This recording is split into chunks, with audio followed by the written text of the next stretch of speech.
ಇವತ್ತು ನಮ್ಮ ಭಾಗದಲ್ಲಿ ಕೊಪ್ಪಳ, ರಾಯಚೂರು, ಬಳ್ಳಾರಿ, ಗದಗ ಈ ಭಾಗದಲ್ಲೆಲ್ಲ ಕೂಡ ಇವತ್ತು ಹೋಗಿ ನೋಡ್ರಿ, ಇವತ್ತು ಎಲ್ಲ ಕೂಡ ಗುಳೆಗೆ ಹೋಗೋಂಥ ಪರಿಸ್ಥಿತಿ ನಾವೆಲ್ಲರೂ ಕೂಡ ಕಾಣ್ತಾ ಇದ್ದೀವಿ.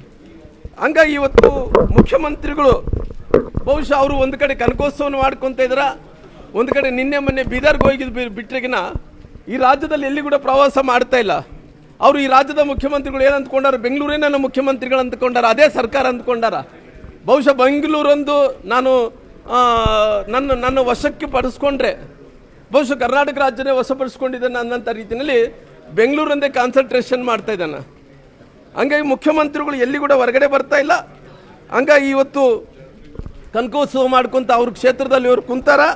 ಹಂಗಾಗಿ ಇವತ್ತು ಈ ರಾಜ್ಯದಲ್ಲಿ ಇವತ್ತು ಬರಗಾಲ ಇದ್ದಂಥ ಟೈಮಲ್ಲಿ ಕೂಡ ಸಮಸ್ಯೆಗಳನ್ನು ಪರಿಹಾರ ಮಾಡಿಕೊಡೋಂಥ ಕೆಲಸ ಆಗ್ತಾಯಿಲ್ಲ.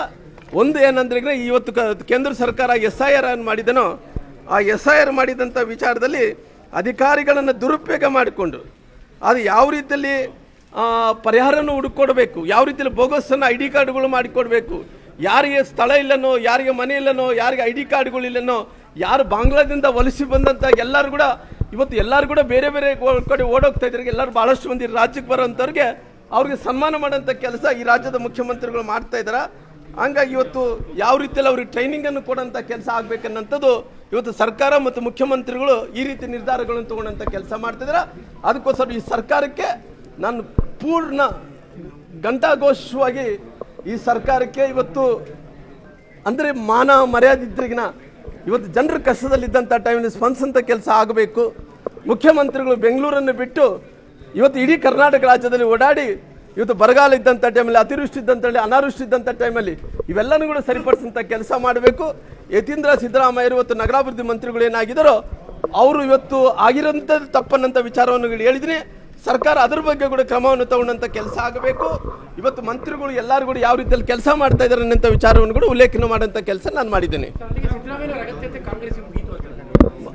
ಬಹುಶಃ ಸಿದ್ದರಾಮಯ್ಯರನ್ನ ಅವರು ಅಧಿಕಾರವನ್ನು ಹಸ್ತಾಂತರ ಸಲುವಾಗಿ ಬಹುಶಃ ಭಾಳಷ್ಟು ಮಂದಿ ಹೇಳ್ತಾ ಇದ್ರು, ಆಲ್ಮತ ಸಮುದಾಯದ ಜನರು ಯಾರನ್ನ ಮುಖ್ಯಮಂತ್ರಿ ಆದರೆ ಅವ್ರು ನಾವು ಅಲ್ಲಿಂದ ತೊಲಗಿಸ್ಬೇಕು, ಅಲ್ಲಿಂದ ಬೇರೆ ಕಡೆ ಹಸ್ತಾಂತರಿಸ್ಬೇಕಂದ್ರೆ ತುಂಬ ಕಷ್ಟ ಅನಿಸ್ತಿದ್ರು.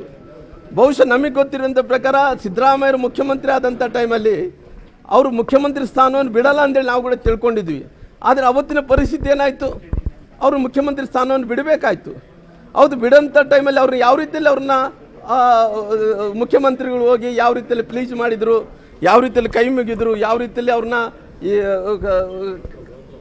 ಮನವೊಲಿಸಿದ್ರು, ಅದಂತ ನೋಡಿದಂಥ ಟೈಮಲ್ಲಿ ಇವತ್ತು ಅವ್ರು ಕಾವೇರಿ ನಿವಾಸದಲ್ಲಿ ಕೂಡಕ್ಕಂಥ ಕೆಲಸ ಮಾಡಿದಾರ. ಕಾವೇರಿ ನಿವಾಸದಿಂದ ಹೊರಗಡೆ ಬರ್ತಾ ಇಲ್ಲ. ಅವ್ರಿಗೆ ಎಲ್ಲೋ ಒಂದು ಕಾರ್ಯಕ್ರಮದಲ್ಲಿ ಫೋಟೋಗಳು ಆಗ್ತಾ ಇಲ್ಲ. ಮೊನ್ನೆ ಇವತ್ತು ಕೆಂಪೇಗೌಡ ಜಯಂತ್ಯೋತ್ಸವದಲ್ಲಿ ಕೂಡ ನಾವು ನೋಡಿದ್ವಿ. ಸರ್ಕಾರ ಅವ್ರನ್ನ ಸಿದ್ದರಾಮಯ್ಯರನ್ನ ಯಾವ ರೀತಿಯಲ್ಲಿ ಬಳಸ್ಕೊಂಡ್ರು, ಯಾವ ರೀತಿಯಲ್ಲಿ ಕಾಂಗ್ರೆಸ್ಸಿಂದ ಹೊರಗಡೆ ಯಾವ ರೀತಿಯಲ್ಲಿ ಬಳಸ್ಕೊಂಡು ಅವ್ರನ್ನ ದುರುಪಯೋಗ ಮಾಡಿಕೊಂಡ್ರು, ಯಾವ ರೀತಿಯಲ್ಲಿ ದೇವರಾಜ್ ಅರಸರನ್ನ ಬಳಸ್ಕೊಂಡು ಯಾವ ರೀತಿಯಲ್ಲಿ ಮೋಸ ಮಾಡಿದ್ರು, ಸಿದ್ದರಾಮಯ್ಯರು ಕೂಡ ಕಾಂಗ್ರೆಸ್ ಪಾರ್ಟಿ ಮೋಸ ಮಾಡೋಂಥ ಕೆಲಸ ಆಗ್ತಾ ಇದೆ. ಅಲ್ಲ, ಬಹುಶಃ ನನಗೆ ಗೊತ್ತಿರೋ ದೊಡ್ಡ ಸಂಖ್ಯೆಯಲ್ಲಿ ಗೆದ್ದಾರ. 2018 ಯಾರ ಆಶೀರ್ವಾದದಿಂದ ಗೆದ್ರು? ಏನು ಇವ್ರು ಕಾಂಗ್ರೆಸ್ಸರ ಆಶೀರ್ವಾದದಿಂದ ಗೆದ್ರೇನು? ಸಿದ್ದರಾಮಯ್ಯರ ಆಶೀರ್ವಾದದಿಂದನೇ ಗೆದ್ರು.